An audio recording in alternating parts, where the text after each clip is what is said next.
नमस्कार, मेरा नाम है डॉक्टर रमन और मैं हूं आपका जानकार ओरल हेल्थ चैनल के माध्यम से आज हम बात करेंगे कि वेपिंग से आपके मौखिक स्वास्थ्य पे क्या असर पड़ता है। तो शुरू करें।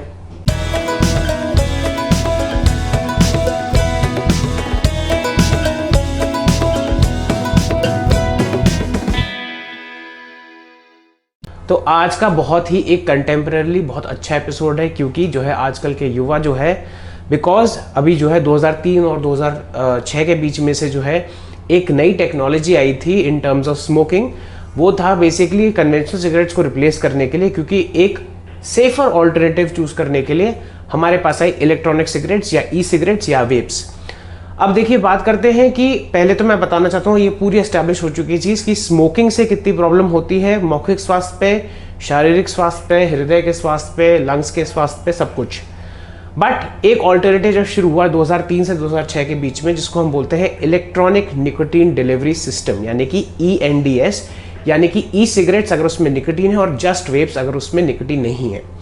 तो मैं आपको बताना चाहता हूं कि वेपिंग काफ़ी पॉप कल्चर में जो है इसकी जो है प्रसिद्धि हुई, और उसके बाद जो है लोगों ने, स्पेशली युवा लोगों ने, इसका बहुत ज़्यादा सेवन करना शुरू कर दिया है।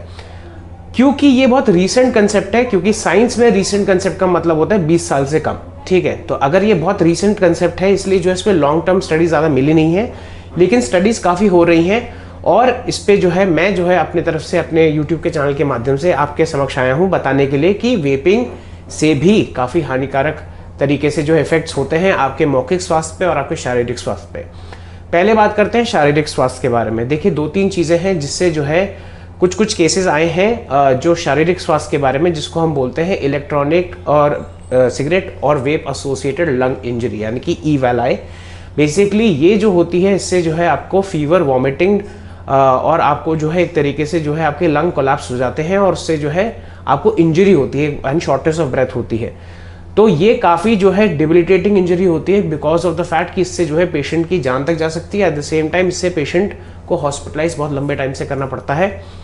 अब बात करते हैं मौखिक स्वास्थ्य के बारे में। देखिए, एक सिंपल सी बात है, जो कन्वेंशनल सिगरेट शुरू हुई थी उसमें जो है nicotine is the main content जो है, जिसकी वजह से हम जो है सिगरेट्स की तरफ आकर्षित होते हैं या टोबैको की तरफ आकर्षित होते हैं, क्योंकि ये सीधा हमारे ब्रेन को स्टिमुलेट करता है। निकोटीन के कुछ रिसेप्टर्स होते हैं आपके ब्रेन में, जिससे एक किक आती है, एक यूफोरिया आता है।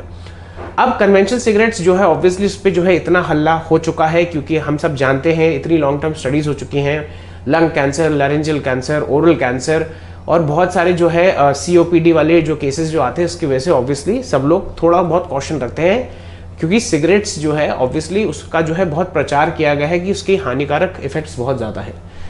तो ई सिगरेट्स जो हमारी आई हैं वो बेसिकली आपकी इनिशियली शुरू हुई थी, जिसमें उसकी एक सिंपल सी टेक्नोलॉजी है कि उसमें एक लिक्विड होता है जिसको एटमाइजर बोलते हैं, और उसमें एरोसोल जनरेट होता है, और उसमें जो है लिक्विड जो डालते हैं उसमें जो है आपका निकोटीन और बाकी सारे जो है ग्लिसरीन, प्रोपिलीन ग्लिसरॉल और ये सब जो है चीज़ें, ग्लाइकॉल, ये सब जो है कॉम्पोनेंट्स होते हैं, जिससे जब आप उसको इनहेल करते हैं अपने मुंह से, तो उससे जो है एक एटोमाइजर मैकेनिज्म की वजह से जो लिक्विड है और उसमें जो बैटरी होती है उससे वो चार्ज होकर वो एरोसोल जनरेट करता है, यानी कि 10⁻⁻⁶ माइक्रॉन्स के उसमें जो है पार्टिकल्स क्रिएट करता है। वो आपके अंदर जाते हैं, उससे आपको अच्छा लगता है बिकॉज आपको एक निकोटीन की किक आती है।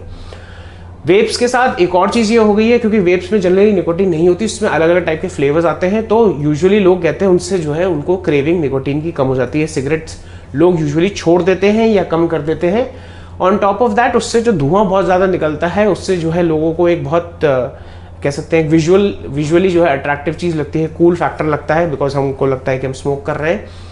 बट मैं आपको बता दूं कि इसके काफ़ी सारे जो है अभी जो है स्टडीज़ जो आई हैं उसकी वजह से जो है हमें पता चला इसके काफ़ी हानिकारक इफेक्ट्स होते हैं। सबसे पहले बात करते हैं मौखिक स्वास्थ्य पे डायरेक्टली। देखिए, जो है आपकी जो ई सिगरेट है या जो वेप है, उससे जो धुआं है उसमें जो है बहुत सारे केमिकल्स होते हैं। मान लिया कि कन्वेंशनल सिगरेट्स से काफ़ी कम केमिकल्स होते हैं। कन्वेंशनल सिगरेट्स में 72 कार्सिनोजेंस होते हैं, जिसमें आपके नाइट्रोसमीन्स, बेंजोपिरिमिडीन्स और बहुत सारी चीज़ें हैं, एक्रोलीन, एसिटाल्डिहाइड, ये सब होते हैं। बट इलेक्ट्रॉनिक सिगरेट्स में भी ये चीज़ होती है, चाहे उसकी जो है वो कम हो, मात्रा कम हो, लेकिन कुछ ऐसे हिडन केमिकल्स हैं वेप्स में और इलेक्ट्रॉनिक सिगरेट्स में जो जिनका अब्जॉर्प्शन जो है कन्वेंशनल सिगरेट से ज़्यादा होता है, जैसे कि हिडन फॉर्मेल्डिहाइड। फॉर्मेल्डिहाइड एक कंपोनेंट होता है जो एक पोटेंशियल कार्सिनोजन होता है, और ये कहा जाता है कि जो फॉर्मेल्डिहाइड होता है, जो अगर आप एक उसकी वो लेते हैं 3 ml जो आपकी जो उसमें जो कंटेंट होता है लिक्विड का, that is equivalent to 20 cigarettes में जितने फॉर्माल्डिहाइड होता है कन्वेंशनल सिगरेट्स में। ऑन टॉप ऑफ दैट ये भी बताया जाता है कि एक सिगरेट, एक आपके जो वेप होता है उसमें जो है 20 से 30 कन्वेंशनल सिगरेट जितनी निकोटीन होती है, तो उससे ऑब्वियसली जो है निकोटीन के इफेक्ट्स रहेंगे। अब बात करते हैं सबसे पहली बात आपकी मौखिक त्वचा पे। देखिए ये है तो धुआं ही, और इसमें गर्माहट भी है, हीट भी है, तो ऑब्वियसली इससे क्रॉनिक इरिटेशन होने के चांसेस हैं, निकोटीन स्टोमाटाइटिस होने के चांसेस हैं, हेरी टंग होने के चांसेस हैं, आपके जो है ल्यूकोप्लेकिया तक के चांसेस हो सकते हैं। And on top of that जो है इससे आपको जो है अल्सरेशन होने के चांसेस हैं, इरिटेशन होने के चांसेस रहते हैं, बर्निंग सेंसेशन ज़्यादा बढ़ जाती है, bad breath, pain, discomfort, soreness बढ़ जाती है। अब हम बात करते हैं कि सबसे इंपॉर्टेंट चीज़ है जो इसका अभी जो कार्सिनोजेनिक पोटेंशियल है उस पर ज़्यादा काम नहीं हुआ, क्योंकि सारी स्टडीज़ इनविट्रो हुई हैं और अभी भी ये मार्केट में इस पर जो है रिसर्च चल रही है। लेकिन इसमें जो कंपाउंड्स हैं जैसे कि डायएसिटाइल है, कार्बोनाइल है, फॉर्माल्डिहाइड है, ये सब जो चीज़ें हैं ये सब डायरेक्टली ऑक्सीडेटिव डैमेज करते हैं। अनफॉर्चुनेटली अगेन इतनी ज़्यादा स्टडीज़ नहीं हुई और इतना टाइम नहीं हुआ है लॉन्ग टर्म स्टडीज़ की हमें एवेल्युएशन के लिए।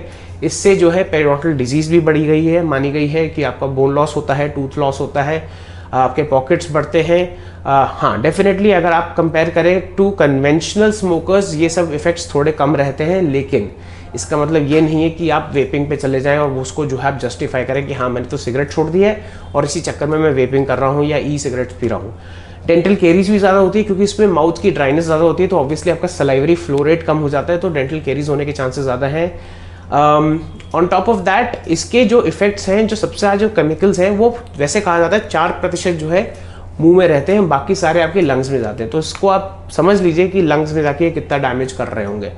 ऑन टॉप ऑफ दैट इसके साथ एक सबसे बड़ा रिस्क है जो इसकी सेफ्टी है, क्योंकि बहुत जगह ये बात पता चली है कि उसमें जो है ये एक obviously it's got a battery inside, तो इसके बैटरी के फटने के बहुत चांसेस होते हैं, जिसकी वजह से बहुत लोगों के मुंह भी फट चुके हैं, जिसकी वजह से वो जब वो उसको इनहेल कर रहे थे उसमें एक्सप्लोजन हो गया and that is why it created a lot of problems. तो आपको इस चीज़ का बहुत ध्यान रखना है। इसकी अभी भी स्टडीज़ नहीं हुई है। मैं समझ सकता हूँ कि आपको एक फीलिंग आती है हाँ मैंने कन्वेंशनल सिगरेट तो छोड़ दी है, मेरे को कोई प्रॉब्लम नहीं है, इससे बेटर है, these are safer alternatives, but these are not safe. एक चीज़ की गांठ बांध दीजिए, they might be safer than conventional cigarettes right, but they are not safe. इस चीज़ को समझिए, क्योंकि जितनी भी स्टडीज़ अभी तक की गई हैं उसमें यह पता चला है कि सारे हार्मफुल इफेक्ट्स जो हैं, चाहे आपके दांत पे इफेक्ट हो, गम्स पे इफेक्ट हो, बोन पे इफेक्ट हो, इम्प्लांट्स पे इफेक्ट हो, मौखिक त्वचा पे इफेक्ट हो, सबसे ज़्यादा it is obviously conventional cigarettes followed by E cigarettes and followed by someone who does not do it. एक और इसकी रिसर्च में सबसे बड़ा अड़ंगा ये आता है कि मोस्ट ऑफ द पीपल जो लोग थे जो अभी वेपिंग कर रहे हैं या ई सिगरेट्स ले रहे हैं वो पहले स्मोकर रह चुके हैं, तो हमें ये नहीं पता लॉन्ग टर्म में कि ये इफेक्ट स्मोकिंग का है और कंपाउंड हो गया वेपिंग से कि इंडिविजुअल इफेक्ट है। तो इसमें स्टडीज़ की बहुत ज़रूरत है जिसमें पेशेंट जो है बिल्कुल भी स्मोक नहीं कर रहा था, उसके बाद उन्होंने स्मोकिंग नहीं की और वेपिंग शुरू की, और उसके बाद जो है हम उसके इफेक्ट्स देख सकते हैं। अभी भी इसमें काफ़ी रिसर्च चल रही है और मैं जो है अपने पर्सनल एक्सपीरियंस से बोलूँगा कि अगर आप इसको छोड़ सकते हैं तो छोड़ दीजिए, निकोटीन रिप्लेसमेंट थेरेपी ले लीजिए, जैसे कि आपकी जो है मेडिसिन आती हैं after the discussion with the doctor, आप जो है उसको लेना शुरू करिए और थोड़ा सा ध्यान करिए, मेडिटेट करिए, एक्सरसाइज में रहिए। कोई भी ऐसा हैबिट नहीं होता, अगर आप उस पर फोकस करेंगे उसको हटाने में तो डेफिनेटली आपकी आदत छूट जाएगी। तो ये था आज का episode. Please like share subscribe करिए, बेल आइकन को दबाना ना भूलिए ताकि आपको इंपॉर्टेंट अपडेट्स मिल जाए। अगर आप मेरे से संपर्क करना चाहते हैं, ये मेरे व्हाट्सएप और सोशल मीडिया हैंडल्स, एंड मुझे डायरेक्टली कॉल मत करिए, मुझे फ़ोन मत करिए, मैं आपका फ़ोन नहीं उठा पाऊंगा। मुझे मैसेज डालिए, उसका भी मैं 1-2 दिन में जवाब दूंगा, मुझे बहुत मैसेज आते हैं।